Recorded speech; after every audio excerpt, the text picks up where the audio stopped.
বন্ধুদের শুভ বিকাল জানাচ্ছি। মার্কেট দেখে কি বলবো, আসলে ওয়াও বলা ছাড়া তেমন কিছুই নাই। আমরা আমাদের প্রত্যাশা মোতাবেক আজকে মার্কেটটা পেয়ে গেছি। আমাদের প্রত্যাশায় ছিল 5,500 পয়েন্টস পর্যন্ত। কিছুদিন আগে আমাদের বাংলাদেশ ক্রিকেট টিম যখন ওয়ার্ল্ড কাপ খেলতে যায়, সেখানে আমাদের কোচ বলেছিল আমাদের প্রাথমিক টার্গেট অ্যাচিভ করেছে, মানে আমরা সেকেন্ড রাউন্ডে উন্নীত করেছি সুপার 8-এ, যে কারণে বাংলাদেশ টিম সেখানে আর 3টা ম্যাচের কোনোটাই জিততে হবে অথবা সেমিফাইনালে যেতে হবে এই টাইপের কোনো টার্গেট নিয়ে খেলেনি। তো এরকম অথর্ব ক্রিকেট কোচ যদি থাকে অথবা পুঁজিবাজার নিয়ন্ত্রক সংস্থাতেও যদি ওই ক্রিকেট কোচের মতো অথর্ব লোক থাকে, তাহলে আমাদের বাজারের অবস্থা যাচ্ছে তাই হবে। কারণ হচ্ছে এখন আজকে থেকে দেখবেন যে স্বস্তির ঢেকুর আমাদের 5,150 থেকে 5,500 মানে 450 পয়েন্ট খুব অল্প সময়ের মধ্যে বেড়েছে। এটার জন্যই অনেকে স্বস্তির ঢেকুর দিবে, কিন্তু স্বস্তির ঢেকুর দেওয়ার মতো তেমন কিছু নেই। আমাদের জাস্ট আগামী সপ্তাহটা হচ্ছে আমাদের অপেক্ষার পালা। কারণ আজকে 770 কোটি টাকা ট্রেড হয়েছে। যে জায়গাগুলোতে আমাদের দুর্বল জায়গা ছিল, যেমন ব্যাংক, লিজিং, ইন্স্যুরেন্স, টেক্সটাইল, এই জায়গাগুলোতে বেশ কিছু শেয়ার ভালোভাবে নাড়াচাড়া দেওয়া শুরু করেছে। এটা ছাড়া আমরা গত কিছুদিন থেকে স্কয়ার ফার্মা, জিপি, এইসব বিগ পেইড আপ ক্যাপিটাল শেয়ারগুলোকে আমরা প্রাইস বাড়তে দেখেছি। আর এই বাড়ার শুরু থেকে আমরা বেশ কিছু লো পেড জাঙ্ক শেয়ার, যেগুলা না বললেই নয়, সেই শেয়ারগুলার মারাত্মক উল্লাস ফলন দেখেছি। তো যাই হোক, শেয়ারগুলো আসলে খুব বাজেভাবে পড়েছে, যে কারণে ঘুরে দাঁড়ানোটাও আসলে মারাত্মকভাবে হচ্ছে। এখানে বলার কিছু নেই। যেমন খান ব্রাদার্স নিয়ে তো আমি কালকেও বলেছিলাম, খান ব্রাদার্সও একদম প্রত্যাশিত সাপোর্ট জোন থেকে কিন্তু ঘুরে দাঁড়িয়েছে। এমনকি এমন একটা সময় সে ঘুরে দাঁড়িয়েছে যখন মার্কেটও সাপোর্ট করছে, অ্যানালাইসিসও সাপোর্ট করছে। তো মোটামুটি এই শেয়ারটা সোনায় সোহাগা বলতে পারি। তারপরে এর আগে যেসব শেয়ারগুলো প্লে মেকার শেয়ার ছিল, আপ্তাবটো, দেশবন্ধু, নাহি ক্যাপ, ইঞ্জিনিয়ারিং সেক্টরে, এই শেয়ারগুলো মোটামুটি মারাত্মকভাবে বাড়ছে। আর এটা ছাড়াও টেক্সটাইল সেক্টরে অনেকগুলো শেয়ারকে আমরা বাড়তে দেখেছি। আমি হয়তো অনেক শেয়ারের নাম বলতে পারবো না, কিন্তু যেগুলো না বললে না সেটা বলেছি। আর হচ্ছে আমরা আরেকটা জিনিস দেখেছি, যেমন ব্র্যাক ব্যাংক টপ 10-2-তে, যেন আমরা ব্যাংক ট্রেড হয় না, ব্যাংকের দাম বাড়ে না, শুধু দাম না ভলিউম সহ দাম বেড়েছে। 770 কোটি টাকার মধ্যে সেকেন্ড পজিশনে থাকা, এটা মানে not a matter of joke. তো সামনের আমরা সুদিনের প্রত্যাশা করছি। এখন চলুন আমরা আমাদের অ্যানালাইসিসটা শুরু করি। 123 পয়েন্টস, মানে আমরা আসলে 130 পয়েন্টের কাছাকাছি মার্কেট বাড়তে দেখেছি। এটা অ্যাডজাস্টেড পয়েন্ট 5,497 পয়েন্টে বাজার অবস্থান করছে। 5,501-2 পয়েন্টসের উপরে ক্লোজ করতে পারলে বেশি সুন্দর লাগতো, ভালো লাগতো। আর 365টা শেয়ারের দাম বেড়েছে, ডিক্লাইন মাত্র 13টা, যেটা আমরা কিছুদিন আগে এর উল্টা চিত্রও দেখেছিলাম। মুদ্রার এপিড ওপিড বলা যায়। তো 18টা আনচেঞ্জ, যেগুলো ফ্লোরে আছে এখনো। এরপরে চলুন আমরা টপ 10-এ যে শেয়ারগুলো অবস্থান করেছে, টপ 20-তে, সেই শেয়ারগুলো এক ঝলক চোখ বুলিয়ে নিই। যেমন ওরিয়ান ফার্মা ভালো শেয়ার, বিগ পেইড আপ 1 নম্বরে অবস্থান করছে। ব্র্যাক ব্যাংক বললাম, সিপার্ল, এআইএল, ভ্যাটভিসি, এগুলো কিন্তু গতদিনও কিন্তু বেশ কিছু শেয়ার এখানে টপ 10-এ ছিল। যেমন সাই পাওয়ার উঠে এসছে। সাই পাওয়ার অনেক সময় জুড়ে এই শেয়ারটার কোনো প্লেমেক হয় নাই। তো এখন প্রাইস বাড়ছে, হয়তো অনেক বেশি পড়ার কারণে রেজুয়ালি পড়েছে, অথবা কোনো একটা বাই প্রেশার আছে যেটার কারণে টপ 20-তে চলে এসছে। আর এটা ছাড়া এশিয়াটেক নতুন শেয়ার, প্রাইস না বাড়লেও টপ 20-তে আছে। লভেলো মারাত্মক রকমের গেম হয়েছে। বেস্ট হোল্ডিংস যেরকম গেম হয়েছে সেরকমই পড়েছে। মালিক কেন জানি ঝিমিয়ে আছে, অনেকদিন ধরে বাড়ছে না। আপ্তাবটো, সোনালী পেপার, সোনালী হাঁস কিন্তু মারাত্মক ঝলক দেখিয়েছে। তারপরে বিচেচারি, সলভো, ইউনিলিভার, ওরিয়েন ইনফিউশন, ফ্যাক্টিল, ইচেন, ফরচুন নিয়ে কিন্তু অনেকেই অনেক কথা বলছেন। এক্স্যাক্টলি আমি ফরচুনটা আজকে একটু দেখাই দেব আপনাদেরকে। আসলে কথা বলতে বলতে অনেক সময় মনে থাকে না। ফরচুনই দেখবো আজকে। DCX এর আমরা এখন H1 চার্ট দেখবো। তার আগে আরেকটা জিনিস দেখে আসি আমরা, যে টপ 10-এ সর্বোচ্চ সার্কিট হিট করেছে সেগুলোর মধ্যে দেখেন ফোনিক্স ফিন্যান্স, যদি এটা 10 টাকার নিচে ছিল 60 পয়সা বেড়েছে, 60 পয়সাটাই হলো 10%। তো এখন আমরা এইটা যে 10% হিট করেছে, এটা দিয়ে আমরা কি বুঝতে পারি, সেটা হচ্ছে লিজিং, ব্যাংক, কোনো কিছুই আসলে বাদ যাচ্ছে না, সবকিছু একসাথে ধরেছে। হয়তো একটা জায়গায় স্টেবল করে মার্কেটকে, তারপরে হয়তো সাইডে মুভমেন্ট স্টার্ট করবে। তো আপনারা অনেকেই আমার ভিডিওর মধ্যে অনেকগুলো শেয়ার অ্যানালাইসিস দেখতে বলেন, আমি দেখিনি একটা কারণে, আসলে এখন অ্যানালাইসিস দেওয়ার কিছু নেই। মার্কেট উঠতে থাকলে উঠবেই উঠবে, মার্কেট পড়তে থাকলে পড়বে। শুধু আপনাকে এখন রেসিস্ট্যান্স লেভেল পার করছে কিনা, যে সর্বোচ্চ লেভেলে 300 ডেইজের যে একটা ব্যারিকেড বাধা আছে, সেই বাধাগুলো অতিক্রম করতে পারছে কিনা, এইসব জায়গাগুলো চেক করে করে, আর হলো একদম অ্যানালাইসিসের ABCD যেটাকে আমরা বলি, MACD, RSI, বলিঞ্জার ব্যান্ড অথবা ট্রেন্ড লাইন, চ্যানেল, এগুলোকে চেক করে যদি আপনি আপনার শেয়ারটাতে পরিচর্যা করতে পারেন, আসলে আপনাকে অন্যের দিকে মুখাপেক্ষী হয়ে থাকতে হবে না। তো এখন মার্কেট ভালো, হয়তো সুন্দর সুন্দর কথা বলছি আপনাদের। এখন মার্কেট ভালো হলে ভিডিও দেখতে হয়তো ইচ্ছে করবে না, তারপরও আমি হয়তো একবার চিন্তা করেছি দিব না, কিন্তু রেগুলার প্রসেস দিতে হচ্ছে, এটা হচ্ছে ব্যাপার।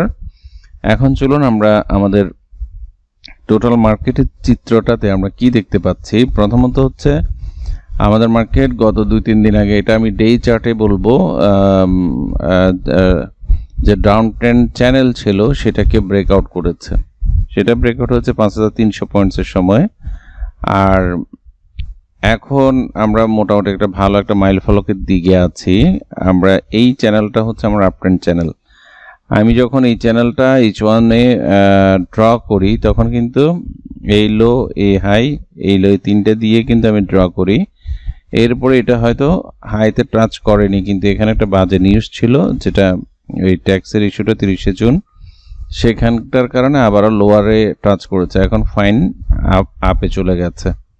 তো আপে চলে যাওয়ার পরে যেহেতু আমাদের আপার চ্যানেলটাতে টাচ করেছে, এখন আগামী দিন আমাদেরকে দেখতে হবে আমাদের আপার চ্যানেলটা, যেহেতু আজকে 123 পয়েন্ট বেড়েছে, আগামী দিন সকালবেলায় ঘুম থেকে উঠে হয়তো আমরা দেখবো যে 50 পয়েন্ট বেড়ে আছে। তো সেটা বড় বিষয় না। দিন শেষে আমাদের ট্রেডিং আওয়ার শেষে এই জায়গাটাতে ক্যান্ডেলের অবস্থা কি দাঁড়িয়েছে, রেসিস্ট্যান্স পার করতে পারলো কিনা, সব কিছু বিবেচনা ভেদে কিন্তু আমরা পরের দিনের অ্যানালাইসিসটা বিবেচনা করব। তো এই ক্ষেত্রে আমরা এখন যে অবস্থানে আছি, সেই অবস্থান থেকে ব্রেকআউট দিনের বেলায় হতেও পারে, একদিনে ব্রেকআউট হয়ে একদিনে কিন্তু কারেকশন হওয়ার সুযোগ থাকে। আর প্রথমত হচ্ছে 450 পয়েন্টস বেড়েছে, আর রেসিস্ট্যান্স লেভেলে আসছে 5500 পয়েন্টের মাইল ফলক। তো এই জায়গাগুলোকে বিবেচনায় রেখে আমাদেরকে ট্রেডিং স্ট্র্যাটেজি সাজানো উচিত। এখন চলুন আমরা আমাদের ডেইলি চার্টটা দেখি। আমি এই চার্টটা গতকালকে থাম্বনেলে আপনাদেরকে দিয়েছিলাম। এই জায়গাটা পুরোটাকে আমি কালার করেছিলাম একটা কারণে, এটা হয়তো আপনারা ইউটিউব চ্যানেল খুললে দেখতে পাবেন, পুরোটাই হচ্ছে আমার রেসিস্ট্যান্স জোন ছিল। তো সেটা অনেক কিছু আসলে ভিডিওর মধ্যে বলা যায় না, হয়তো আপনারা চার্টগুলো যদি ভালো করে খেয়াল করেন, আমার অনেক কথা কিন্তু চার্টে বলা থাকে। যেহেতু আমরা এখন চার্টে উপরের দিকে আরও দেখাতে পারবো না, নিচের দিকে আরও দেখাতে পারবো না, মুখেও কথা বলতে পারবো না, তো সব দিকে যেহেতু আমাদের হাত পা চোখ সব বাধা, তো আপনারা কিছু কিছু জিনিস ইশারায় বুঝে নেবেন। তো আমি এই বক্সটা ড্র করার মূল কারণটাই হচ্ছে এই বক্সের ভিতরেই কিন্তু রেজিস্ট্যান্স লেভেলের মাইল ফলকটা যাবে। সেটা যাওয়ার পরে আমরা হয়তো একটা বড় ধরনের না, ছোটোখাটো একটা বাধার সম্মুখীন হব, সেখানে হয়তো একটা কারেকশন হবে। সেটা শেষে কিন্তু স্ট্রেট একদম 200 পয়েন্টসের একটা ব্যারিয়ার, এর আগে তেমন কোনো বাধা বিপত্তি নাই। কিন্তু তাই বলে কি প্রতিদিন এরকম 100 120 পয়েন্ট করে পারবে? মোটেও না। আর আমি এটা আজকে বক্সে গেছে, তার মানে এই নয় যে আমি এটা অনুমান করেছি আজকে 100 পয়েন্টস বাড়বে। আমি হয়তো ধরে নিয়েছি আগামী 2-3 দিন ধরে এই বক্সটা ফিল আপ করবে, তারপরে হয়তো কারেকশন যেটা হবে সেটাও এই বক্সের মধ্যেই আসবে। তো আজকে যেহেতু আমাদের মার্কেট খুব স্ট্রেংথ দেখিয়েছে, এখান থেকে একদিনে চলে গেছে, এখন আমরা আর এটাকে কারেকশন করে আবার উপরে যাবে এরকম চিন্তা করতে চাচ্ছি না আপাতত, একটা কারণে, যেহেতু মার্কেট আপ যাচ্ছে। আপ ট্রেন্ড মার্কেটে নেগেটিভ চিন্তা করাটাই হলো বোকামি। আর হচ্ছে মার্কেট পজিশনিং দেখে আমাদের সিদ্ধান্ত নেওয়াটা উচিত। তবে যেহেতু 5500 পয়েন্টসের বড় ধরনের রেসিস্ট্যান্স লেভেল আছে, সেই রেসিস্ট্যান্স লেভেলে আমাদেরকে সতর্ক থাকা উচিত। এটাই হচ্ছে মূল কথা। যেহেতু ভলিউম বাড়ছে, আগামী সপ্তাহে হয়তো আমরা 1200 কোটি টাকারও ট্রেড পেয়ে যাব। যেভাবে আমাদের যদি অন্যান্য সেক্টর স্লো হয়ে ব্যাংক, লিজিং, ইন্স্যুরেন্স বাড়ে, তাহলে কিন্তু আমরা বড় ধরনের ভলিউম পেয়ে যাব ইনশাল্লাহ। আর এইসব জায়গায় রেসিস্ট্যান্স আছে, রেসিস্ট্যান্সগুলো ফলো আপ করবেন। আমি আরেকটা সাইড থেকে দেখাতে পারি, সেটা হচ্ছে উইকলি চার্ট, যেগুলো পতনের সময় আপনাদেরকে আমরা ড্র করে করে দেখাতাম, সেগুলো কিন্তু ড্র করা এখনো আছে। যেগুলো পতনের সময় যেরকম, উত্থানের সময় কিন্তু সিমিলারলি কাজ করবে। তো আমরা 61.8% 5064 পয়েন্টসের যে মাইল ফলক, সেখানে 5055 পর্যন্ত বাজার এসে ওই দিনে ঘুরে দাঁড়িয়েছিল। আর এই জায়গাটার মধ্যে যে পয়েন্টসটুকু আছে, আমাদের 3 সপ্তাহ জুড়ে আমরা যে 50%-এর কারেকশনের সময় যে 50%-এর লেভেলটা ছিল, সেই লেভেল 5515, ওইটা একদম টাচ করেছে আজকে। 5000 পয়েন্টস যেহেতু টাচ করেছে, মোটামুটি আমাদের 5015 পয়েন্ট হলো সামান্য উপরে নিচ্ছে, এটা কোনো বড় বিষয় না। তো প্রতিটা ব্যারিয়ারে, মানে বাধার মধ্যে কয়েকবার উঠানামার একটা বিষয় থাকে। অলরেডি এর মধ্যে এই সপ্তাহে 2-3 বার উঠানামা করে ফেলেছে, এখন রেসিস্ট্যান্স লেভেলে আছে। আমরা উইকলিও রেসিস্ট্যান্সে আছি, ডেতেও আছি, আওয়ারলিও কিন্তু আমরা রেসিস্ট্যান্স লেভেলে আছি। সো আপনারা আপনাদের সিদ্ধান্তগুলো ওইভাবে বিবেচনায় থাকবে। আমি মোটামুটি আশা করছি ছোট ছোট কারেকশন হয়ে সাইডে মুভমেন্ট করে, আর হচ্ছে সেক্টর ওয়াইজ মুভমেন্ট যদি হয়, এটা আমাদের বাজারের জন্য খুবই সুখের ব্যাপার। আর আমি ডে চার্টার একটা কথা বলবো, সেটা হচ্ছে যদি আগামী সপ্তাহে রবিবারে মার্কেট এখানে 20-30 পয়েন্ট বেড়ে ক্লোজ করতে পারে, তাহলে আমরা ধরে নিব যে আমরা যে পার্মানেন্ট একটা পতনমুখী ছিলাম বাজার, আমরা মোটামুটি বাজার পতনমুখ থেকে আমরা বেরিয়ে আসবো, পার্মানেন্টলি বাজার আপ ট্রেন্ডের জন্য রেডি হয়ে গেছে, এরকম আমরা চিন্তা করতে পারবো। তো সেটার জন্য মার্কেট বাড়তে হবে। সেটা বেড়ে হয়তো এখানে, যেমন আমি এই ক্যান্ডেলটাকেও যদি রেসিস্ট্যান্স হিসেবে ধরি, 5600, মানে প্রতি 100 পয়েন্টসও যদি উঠানামা করে মার্কেট 2-3 দিনে, তাহলে কিন্তু মার্কেট এখানে একটা সাইডে মুভমেন্ট হলে খুবই ভালো হবে। যেরকম লম্বা পতন যেরকম আমাদের বাজারের জন্য ভালো না, যেমন ডিরেক্টলি উত্থানও কিন্তু আমাদের ভালো টেকসই বাজারের জন্য বাধা আমি মনে করি। এটা আমাদের মূল্যায়নের জন্য অনেক ক্ষতি। তো আপনারা এই ব্যাপারগুলো দেখবেন। আমার একটা শেয়ার দেখার কথা ছিল, ফরচুন, আমি ফরচুনটা আপনাদেরকে দেখিয়ে দিই। আর এটার পাশাপাশি যদি 2-1টা শেয়ার আপনাদের রিকোয়েস্টে থাকে, আমি সেটাও কিন্তু দেখিয়ে দেওয়ার চেষ্টা করব।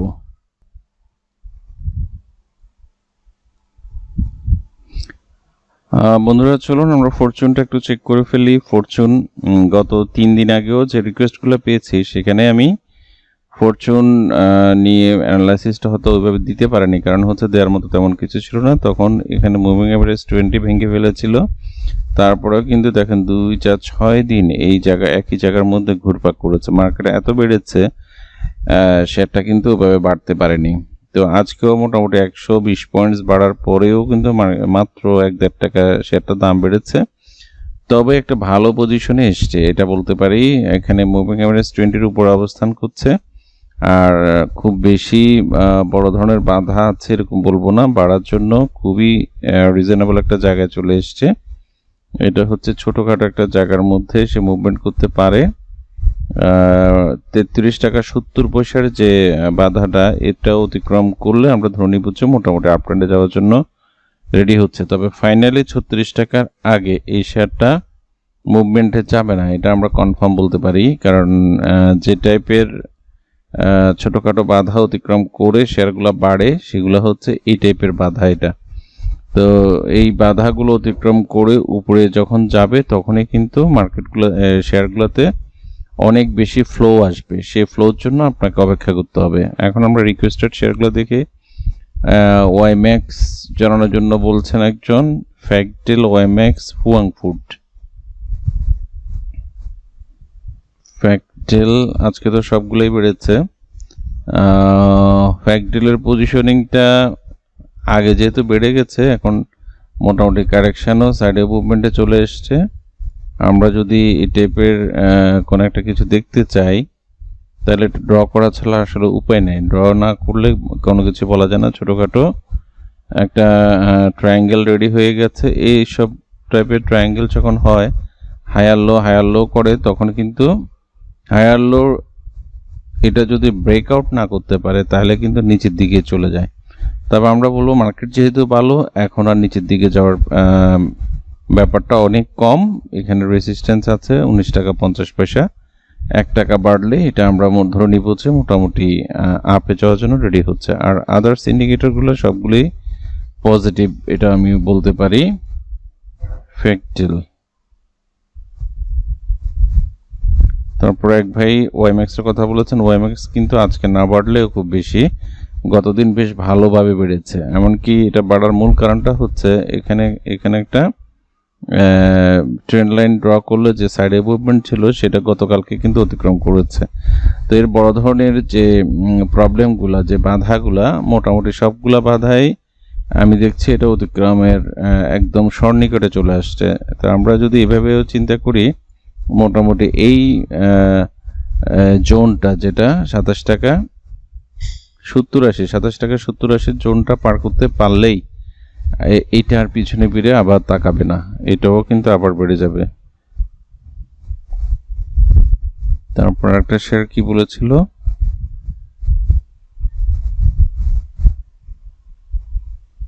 ওএমএক্স। আর তেমন কিছু নাই। আপনারা সবাই ভালো থাকবেন, সুস্থ থাকবেন। ধন্যবাদ।